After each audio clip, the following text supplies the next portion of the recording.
Fairy Glow TV। कहानी का शीर्षक गुलाबवन की जादुई परी भाग 2 काल परछाई की वापसी। बहुत समय पहले गुलाबवन फिर से खिला हुआ था। इंद्रधनुषी फूल, मीठी हवाएं, नाचती तितलियां और गाते भौरे, सब कुछ ऐसा था जैसे कोई सपना। गुलबहार परी हर सुबह उठती, अपनी चमकती छड़ी घुमाती और पूरे बगीचे को जादू से सजा देती। सब कुछ बिल्कुल ठीक था, पर किसी को नहीं पता था कि अंधेरे की एक परछाई अब भी जमीन के नीचे सांस ले रही थी।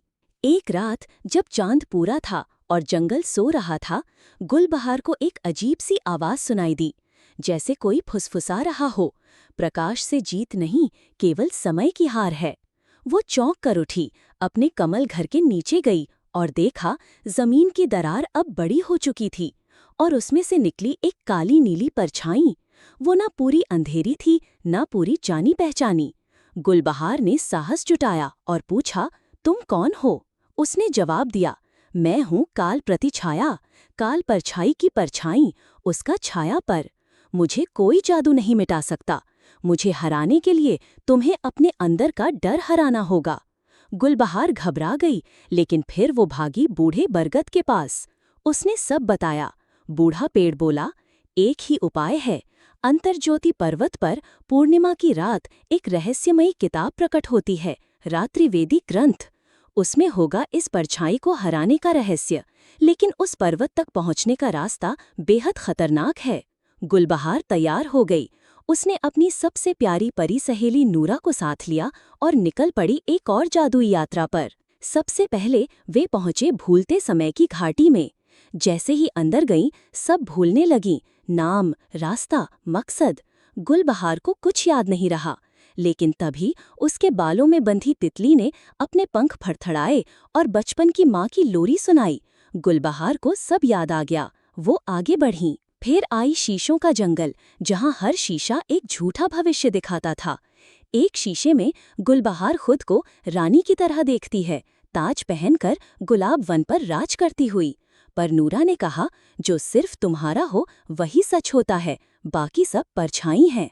गुलबहार ने आंखें बंद की और केवल अपने दिल की सुनकर रास्ता ढूंढा। आखिरकार वे पहुंची अंतर्ज्योति पर्वत पर। वहां एक रहस्यमयी अर्धपरी खड़ी थी।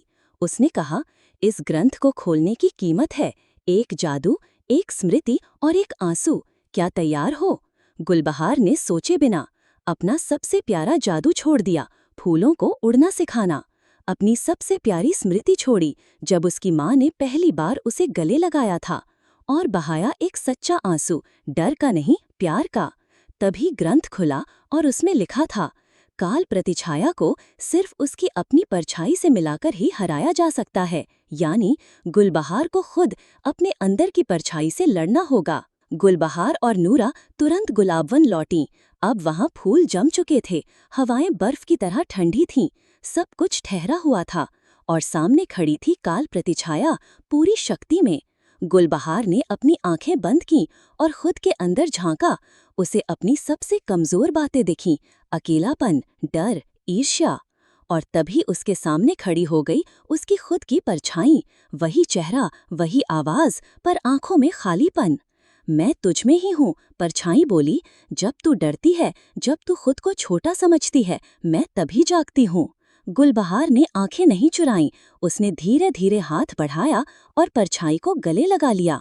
अचानक तेज सफेद रोशनी फैली, एक तेज धमाका हुआ और गुलाब वन फिर से जाग उठा। फूल खिलने लगे, हवाएं गुनगुना उठीं, तितलियां लौट आईं और गुलबहार धीरे से मुस्कुराई।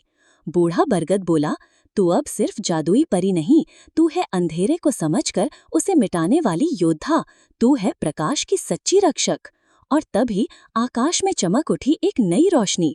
गुलबहार की छड़ी में अब एक नई ताकत थी, स्वीकार की रोशनी। लेकिन उस रात जब सब सो रहे थे, कमल घर के बाहर एक पत्ते पर गिरी काली बूंद से उठी एक फुसफुसाती आवाज, हर परछाई की जड़ एक पराया राज होती है। अब आएगा वो जिसका नाम किसी किताब में नहीं। गुलबहार ने नींद में करवट ली, पर शायद एक और तूफान पास आ रहा था। कहानी अभी बाकी है।